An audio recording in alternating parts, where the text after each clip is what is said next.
لفظ آپ لے رہے ہیں مرزا صاحب سے؟ نہیں میں نے سنا لیکن میں نے پڑھا بات سن جی، پھر خود پڑھا نا میری سنیں. جی کسی کو حقارت سے بولنا، کسی کے بارے میں کسی کو حقیر سمجھنا، جی سر، اور خاص طور پر وہ لوگ جن کی ایک ہسٹری ہے ان کو اس طرح کہنا جو اس نے کر دیا باب تشیع کوئی نہیں، یہ بہت بڑی گمراہی ہے. معین الدین چشتی رحمت اللہ علیہ انڈیا میں پہلی ہستی ہیں جنہوں نے اسلام کو متعارف کروایا. ہزاروں لوگ ان کے ہاتھوں مسلمان ہوئے.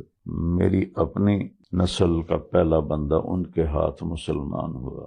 اس کو وہ کہہ رہا ہے چشتی دجال.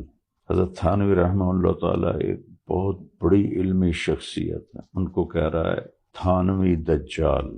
ابو بکر شبلی رحمت اللہ علیہ یہ نہاوند کی گورنری چھوڑ کر جنید بغدادی کے شاگرد بنے تھے اور ان سے خلافت ملی تھی، ان کے جانشین بنے تھے. ان کو کہہ رہا ہے شبلی دجال.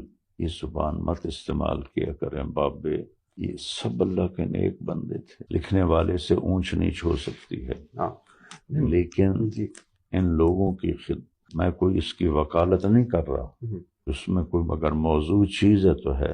طریقہ یہ ہوتا ہے خذ ما صفا ودع ما قدر. قرآن کے علاوہ کوئی کتاب خطا سے پاک. جی میں یہی کہہ رہا ہوں، چاہے وہ بخاری ہے چاہے وہ مسلم. ہاں لیکن سر آپ نے یہ پڑھی ہے نا فضائل اعمال؟ کیوں چیز پڑھی ہے. ہاں تو میں آپ کو ایک اس میں دوسری طرف لے جا رہا ہوں. جی وہ میں ایگری کرتا ہوں، وہ نہیں ہونا چاہیے. یہ ٹرم آپ کی بہت غلط ہے. یہ اس نے بابے اس نے گمراہی پھیلائی اور بہت بدتمیزی. دعوت دینے والا بدتمیز نہیں ہوتا، دعوت دینے والا بد اخلاق نہیں ہوتا. جس میں بد اخلاقی ہے، جس میں بدتمیزی ہے، دین کا داعی نہیں ہے، کسی اور چیز کا داعی.